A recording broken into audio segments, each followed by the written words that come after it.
عزیزان، میں یہاں پر آپ کی خدمت میں عرض کرتا ہوں، یہ پیغام اگرچہ ہمارے پاس کوئی ذریعہ نہیں ہے اپنی پوری قوم تک یہ پیغام پہنچانے کے لیے، لیکن اگر ہم نے عزت کا راستہ طے کرنا ہے، عزت کے راستوں پہ خود چلنا پڑتا ہے، عزت کے راستوں پہ خود قدم اٹھانا پڑتا ہے، عزت کے مطالبے نہیں کیے جا سکتے۔ ہم ایسے ذلیلوں سے کیا مطالبہ کریں، ایسے ذلیلوں سے کیا مطالبہ کریں جنہوں نے یہ درندے خود پال رکھے ہیں؟ ہم ان غلاموں سے کیا مطالبہ کریں کہ جنہوں نے خود ان کو پالا ہے، خونخوار بنایا ہے اور درندہ بنایا ہے؟ ہم ان غلاموں سے اور ان حقیروں سے کیا مطالبہ کریں کہ جنہوں نے تو کہ غلامی و ذلت اپنے گردن میں ڈال لیا ہے اور اپنی قوم کو یہاں تک آ پہنچایا ہے؟ آج پاکستان دنیا کے لیے عبرت کا نمونہ بنا ہوا ہے، ہر طرف تحقیر، ہر طرف تذلیل، ہر طرف پاکستان کی رسوائی اور ملت پاکستان کی رسوائی ہے، ہر سطح پر رسوائی ہو رہی ہے۔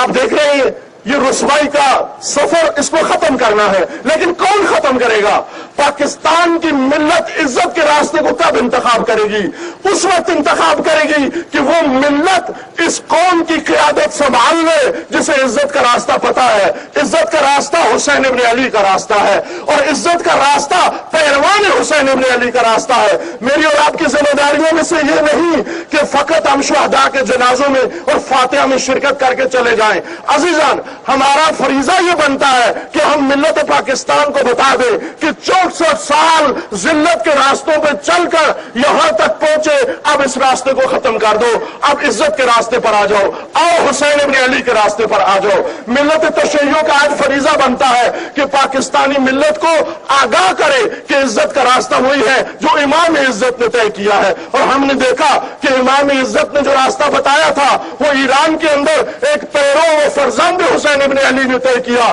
تو عزت پہ پہنچ گئے، لبنان میں طے کیا ایک فرزند زہرا نے، وہ عزت پہ پہنچ گئے۔ وہی راستہ ہر مملکت اور ہر ملت کے لیے ہے، لہذا پاکستان کے لیے بھی وہی راستہ ہے۔ ہمیں اس دنیا کو بتانا ہے کہ ذلت کے راستوں کو چھوڑ کر عزت کے راستوں پر آنا ہوگا۔ عزت کی مطالبے نہیں کیے جاتے، عزت کی راہ پر چلا جاتا ہے، عزت کے لیے قربانیاں دینا پڑتی ہیں۔ یہ قربانیاں عزت کے راستے کی قربانیاں ہیں، لیکن ہم نے اس راستے کو چھوڑنا نہیں ہے۔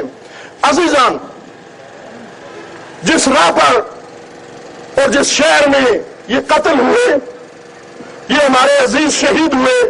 جام شہادت نوش فرمایا، وہاں پر ایک بہت بڑی تعداد مومنین کی آباد ہے، لاکھوں کی تعداد میں، اور وہ مومنین اگر عزت کا راستہ اپنا لیں پورے پاکستان کو تحفظ دے سکتے ہیں، پورے پاکستان کا دفاع کر سکتے ہیں۔ لیکن ضروری ہے کہ ان مومنین تک بھی یہ پیغام پہنچایا جائے جو لاکھوں کی تعداد میں ہونے کے باوجود اپنے گھر اور اپنے شہر میں احساس تحفظ نہیں رکھتے۔ ضروری ہے کہ ان کی بھی حوصلہ افزائی کی جائے، انہیں بتایا جائے کہ یہ عزیز شہید ہو کر تمہیں بتا رہے ہیں کہ عزت کا راستہ کون سا راستہ ہے۔ عزیزان، میں جو آپ کی خدمت میں عرض کرنا چاہ رہا ہوں وہ یہ ہے نکتہ کہ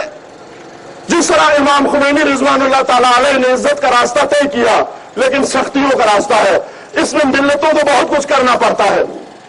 جب حج خونین ہوا،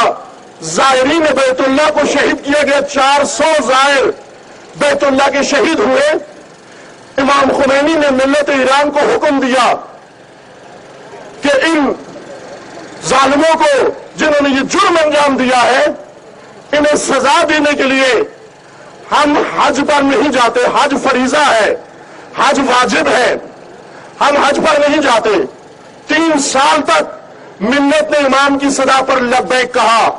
اور آخرکار منتیں کرنے کے لیے آئے، معافیاں مانگنے کے لیے آئے کہ ہم سے غلطی ہو گئی، اور پھر اس کے بعد ایرانی ملت 3 سال کے بعد دوبارہ حج پر جانا شروع ہوئی۔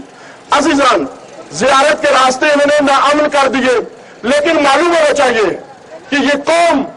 زائرین کے پیسے سے پل رہی ہے، یہ زائرین کے سفروں سے فائدہ اٹھا کر انہوں نے ہوٹل بنائے ہوئے ہیں، انہوں نے ٹرانسپورٹ چلائی ہوئی ہے، ان کے کاروبار اور بزنس سارا زائرین کی جیب سے نکل رہا ہے۔